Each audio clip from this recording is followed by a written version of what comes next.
all due respect. With all due respect. With all due respect. Ugly truth that has been overlooked for way too long. Has committed heinous crimes. To the indigenous people of the Caribbean. And to millions of natives throughout the Americas. And Columbus set the stage for the slave trade in the New World. So please reconsider. This is the man you want to honor. So reconsider if you want to celebrate the crimes of Columbus. It's not your fault. it happened a long time ago. But remaining neutral? But pretending like it didn't happen? Or doesn't still impact us today? So please, Take the day to learn the whole story. sign a petition for a nationally recognized indigenous holiday.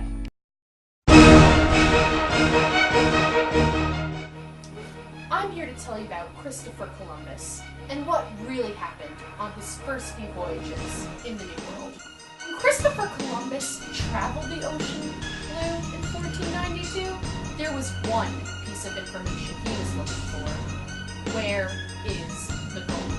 When Christopher Columbus first came to the New World, he set up a fort in the Western Hemisphere known as Fort Navidad. Columbus left 39 men in Fort Navidad, and then proceeded to take several Indians back to Europe as prisoners.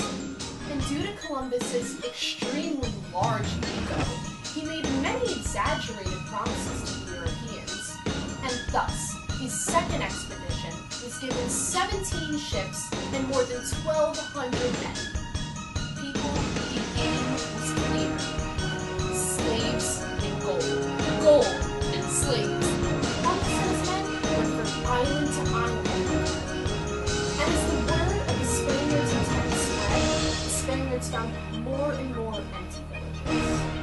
A turning point in the voyage occurred after a large battle at Fort Navidad between the Indians and Spaniards.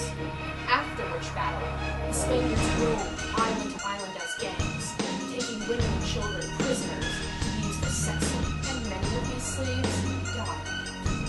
The enslaved Indians were given an impossible task of finding the gold, but the only gold that could be found was garnered in small deposits from rivers.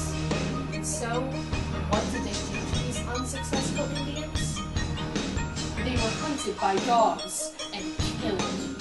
There was one group of Indians who decided to face the Spaniards despite all resistance. The Arawakas. Mind you, the Spaniards had armor, swords, gunpowder, horsepower, pretty much any power that the Indians had. Not to mention all the resistance. And when the Spaniards found the Arawakas, they hanged them and burned them alive. Out of fear, mass suicides began amongst the Arawakas. Even their infant children were put to death in order to be saved from the cruel wrath of the Spaniards. In a matter of 2 years, the mutilation, murder, and overall torture of the Indians, half of the 250,000 Indians on board. When it became clear that there was no gold left, the slaves were taken to large estates, later known as encomiendas, and worked at terrible, ferocious places.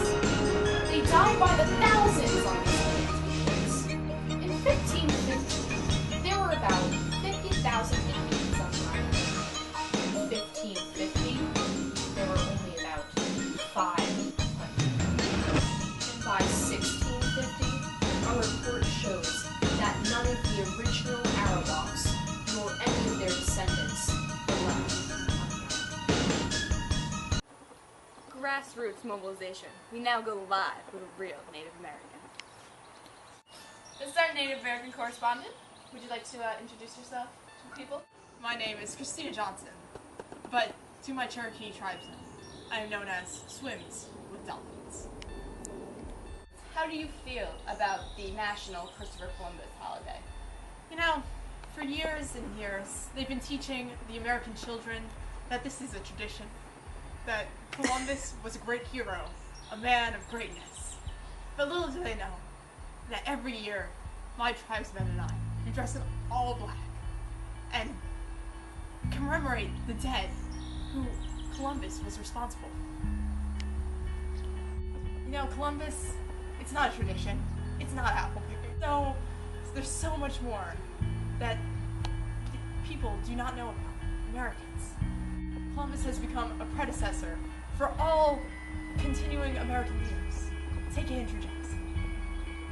Killed and sent Native Americans away to their deaths.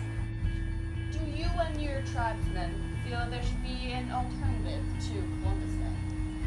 Why, yes, definitely. I mean, how about let's commemorate our people, the Native Americans, National Indigenous Day. How great would that be? Well, think of Christopher Columbus's actions as a genocide. How do you feel about that? I have to agree. I mean, if Columbus never settled in America and set the standard for all future settlers, then, and the government, then we would never have all these deaths. It's over millions and millions of people.